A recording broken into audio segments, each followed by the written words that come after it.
बड़े भाग्य मानुष तन पावा, सुर दुर्लभ सदग्रंथन गावा। संसार में अनेक जन्म हो चुके हैं जीव के, परंतु उसे कभी भगवत कृपा के बिना चैन नहीं मिल सकता। मनुष्य तब तक परेशान रहता है जब तक अंदर से न जुड़े, अपने हृदय से परमात्मा का चिंतन न करे, तब तक उसे आत्म शांति नहीं मिल सकती। दुर्लभ मानुष जन्म है, अर्थात 83,99,999 बार ये जीव अनेक योनियों में भटकते हुए फिर जाकर के कहीं योग भूमि भारत में अथवा इस शरीर में मनुष्य तन में जन्म लेता है। कदाचित भगवत कृपा के बिना संत नहीं मिलते और संत के बिना सत्संग नहीं मिलता और सत्संग के बिना ज्ञान नहीं मिलता और ज्ञान के बिना कभी मोक्ष नहीं मिलता। श्रावण मास के कृष्ण पक्ष की एकादशी का नाम कामिका एकादशी है। चातुर्मास्य से संबंधित कुछ क्रम और नियम मनुष्य को अवश्य अपनाने चाहिए। कुंती पुत्र युधिष्ठिर महाराज श्री कृष्ण से इस व्रत के विधान की चर्चा करते हैं और नारद जी ब्रह्मा जी से प्रश्न करते हैं। ऐसे परमात्मा के द्वारा मुखरित श्रीमुख से निकली हुई है कथा अवश्य श्रवण करें। एकादशी व्रत महात्मा। भगवान श्री कृष्ण ने कहा कि हे युधिष्ठिर, इस एकादशी की कथा एक समय स्वयं ब्रह्मा जी ने देवर्षि नारद से कही थी। मैं तुमसे कहता हूं, सुनो। जिस प्रकार से ब्रह्मा जी ने नारद से कहा था वो बताता हूं। नारद जी के प्रश्न को सुनकर ब्रह्मा जी ने कहा कि हे नारद, लोकों के हित के लिए मैं तुम्हें कथा चर्चा सुनाता हूं। श्रावण मास की कृष्ण एकादशी का नाम कामिका है। उसके सुनने मात्र से वाजपेय यज्ञ का फल मिलता है। इस दिन शंख चक्र गदाधारी विष्णु भगवान का पूजन होता है।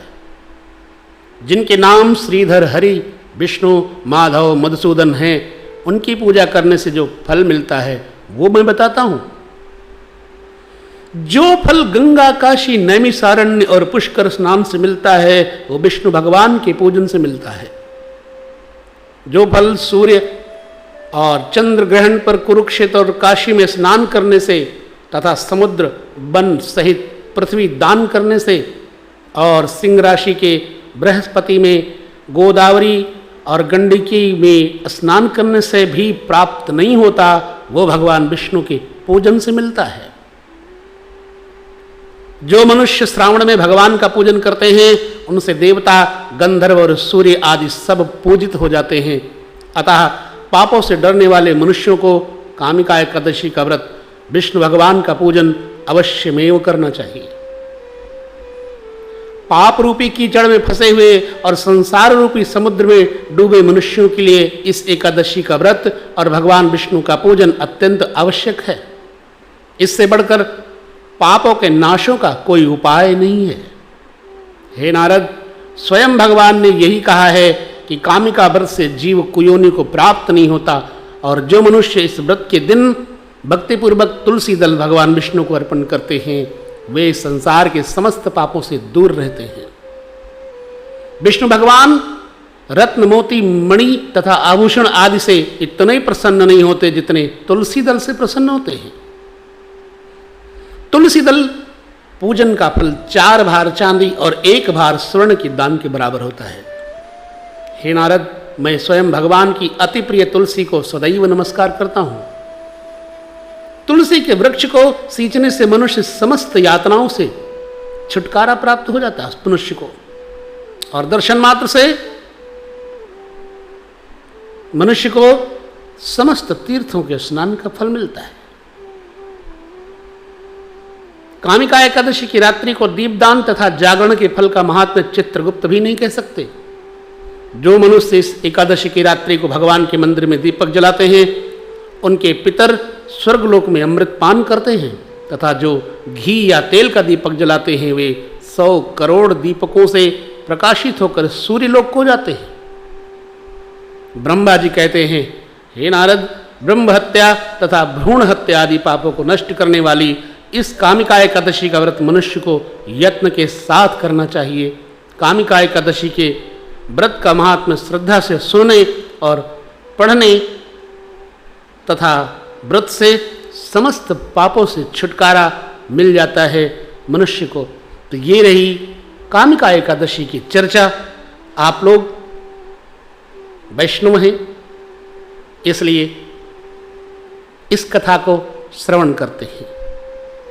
और वैष्णवों का नियम होता है कि उन्हें सिर्फ और सिर्फ हरि कथा सेवन से मतलब होता है, क्योंकि ये मनुष्य तन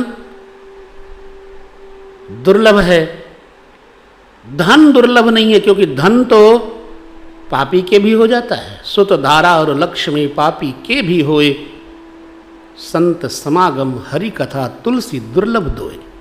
इसलिए हे प्रियजनों, हे आत्मीयजनों, सभी इस मनुष्य शरीर को पाकर के धन्य हो।